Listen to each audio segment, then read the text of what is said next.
If you're unfamiliar with the dbx 286s, it's a very popular budget-friendly channel strip that contains a preamp with 48-volt phantom power, an 80Hz high-pass filter, a compressor, a de-esser, an enhancer, as well as a downward expander/gate. This channel strip contains most of the basic features you need to process studio vocals as well as voiceovers. So whether you want to record rap, pop, rock, country, or folk vocals, the 286s will let you do that. For live streaming, it works great as well because the built-in gate lets you remove background noise when you're not talking. If you host a live podcast or want to step up the quality of your audio in Zoom meetings, this channel strip will let you do that as well. The unit costs $219, making it a cheaper vocal processing solution than certain plugin bundles. On top of that, using hardware is fun, so if you're looking for a more hands-on and tactile way of processing vocals without draining your bank account, this is a great option. Once you get the 286s integrated into your studio, it's not going to do you any good unless you use appropriate settings based on the type of signal you're recording. Even though you can process instrument recordings using this channel strip, it seems that most people use the 286s to process vocals and voiceovers, so I'm going to show you how to dial in the settings for that. The first thing you need to do is plug your microphone into the mic input of the 286s. Turn all the knobs on the 286s completely counterclockwise except for the output knob, which you should set to 0. If you're using a microphone that requires an external power source in the way that most condenser mics do,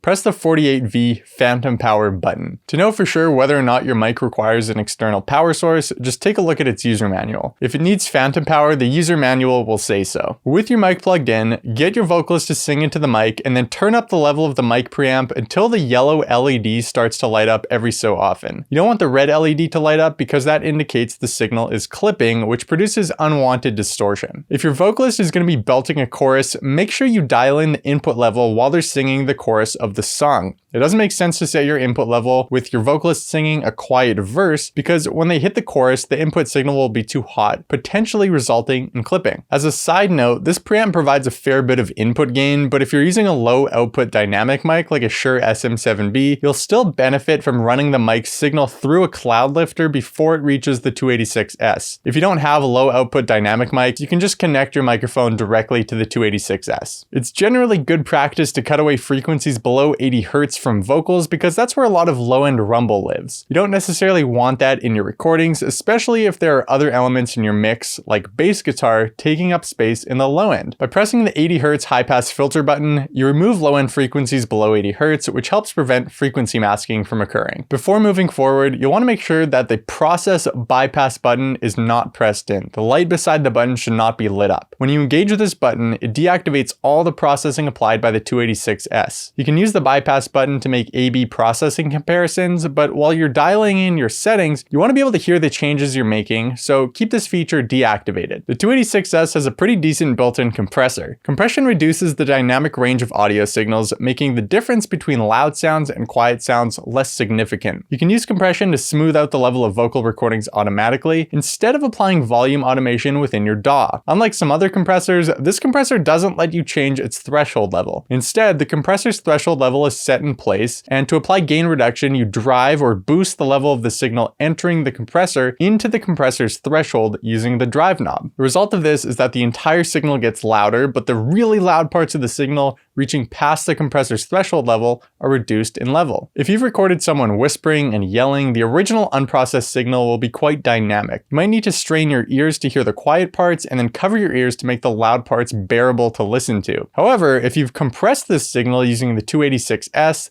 the level difference between the whispers and yelling won't be as significant, making the recording much easier to listen to. Before we drive a vocal into the compressor, I want to adjust this density knob to affect the compressor's release time. This knob dictates how fast the compression circuit returns the input signal level to its original level. Low values result in long release times, and high values result in fast release times. To avoid introducing pumping effects to the vocal I'm about to process, I'm going to turn the density knob up to 10 so that the compressor's release time is really fast and responsive. Now I'm going to run a raw vocal recording through the 286s from within my DAW so that you can hear the exact same audio example with and without processing applied. As I adjust the drive knob, I'm going to use my ears to dial in the amount of compression being applied while looking at the gain reduction meter to visualize the amount of gain reduction being applied. You probably want to aim for 3 to 6 decibels of gain reduction during louder sections, but to some degree, the amount of compression you apply is a matter of preference. I heard you were out with your friends. friends talking about how you got me for life. Ain't gotta put no effort in, cause you know that I'm a ride or die. The thing that you've been missing, I'm not one to stick around when I begin to question. Since my signal is a bit louder now overall, I'm going to turn down the 286S's output control so that I can make an accurate level matched A/B comparison when I bypass my processing. I want to make sure that the processing I've applied is actually making my signal sound better as opposed to just louder. I heard you were out with your friends talking about how you got me for life. Ain't gotta put no effort in, cause you know that I'm a ride or die. The thing that you've been missing, I'm not one to stick around when I begin to question what it is that you're all about. Being shady, acting crazy, never call me back. Then you turn around and paint me every shade of black. Dropping bangers on me, baby, like a sneak attack. Moving on, the De-Esser lets you reduce the harshness of sibilant sounds like s and sh. When de-essing a vocal, you need to be careful not to over-process it because it can make your vocalist sound like they have a lisp. Instead of an S sounding like s, it will start to sound like th when over-processed. The goal is to just relax the sibilants in your vocal recordings as opposed to trying to remove it entirely. I'm going to set the De-Esser's target frequency somewhere between 6 to 8 kHz, which is around the frequency range that sibilance lives. And then I'm going to turn up the threshold knob until the sibilance in my recording doesn't sound quite so harsh. I heard you were out with your friends talking about how you got me for life. Ain't gotta put no effort in, cause you know that I'm a ride or die. The thing that you've been missing, I'm not one to stick around when I begin to question what it is that you're all about. Being shady, acting crazy, never call me back. Then you turn around and paint me every shade of black. Dropping bangers on me, baby, like a sneak attack. Being shady, acting crazy, never call me back. Alright, let's take a look at the enhancer section. As you increase the amount of low frequency detail, the circuitry boosts lower bass frequencies while simultaneously cutting problematic frequencies in the upper bass and low mid-range region, which is often where you'll find some muddiness. If you're working with a male vocal that you want to add some more low-end power to, you can play around with this knob.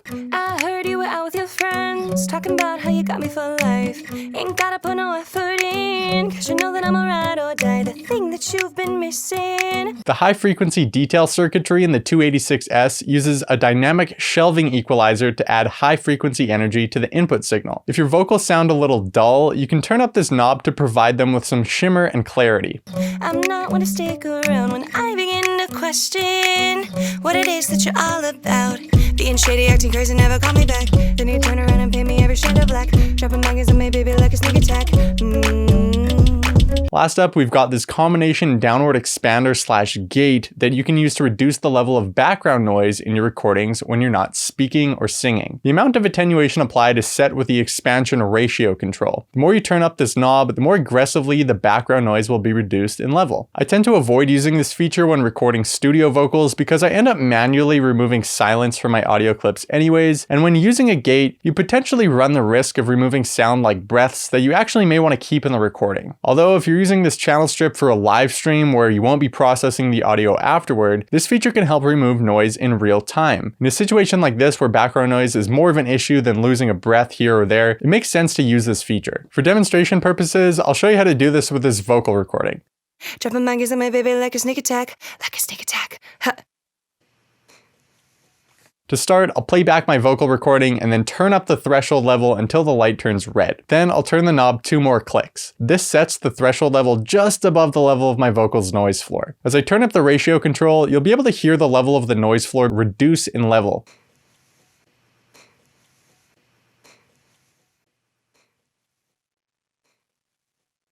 Dropping bangers on my baby like a sneak attack, like a sneak attack. Ha. Dropping bangers on my baby like a sneak attack, like a sneak attack. Ha.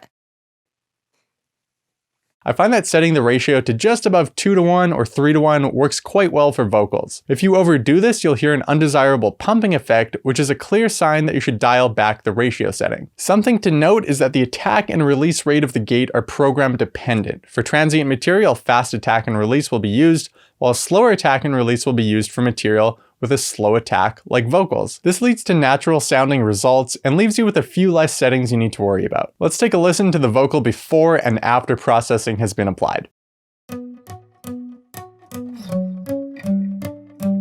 I heard you were out with your friends, talking about how you got me for life. Ain't gotta put no effort in, cause you know that I'm a ride or die. I heard you were out with your friends, talking about how you got me for life. Ain't gotta put no effort in, cause you know that I'm a ride or die. The thing that you've been missing, I'm not one to stick around when I begin to question what it is that you're all about. The thing that you've been missing, I'm not one to stick around when I begin to question what it is that you're all about. Being shady, acting crazy, never call me back. Then you turn around and pay me every shade of black. Dropping bangers on me, baby, like a sneak attack. Being shady, acting crazy, never call me back. Then you turn around and pay me every shade of black. Dropping bangers on me, baby, like a sneak attack. Like a sneak attack. Ha.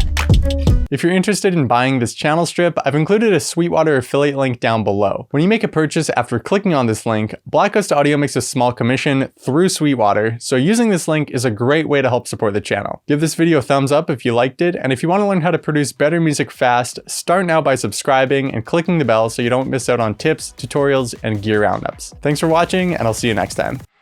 Dark regrets.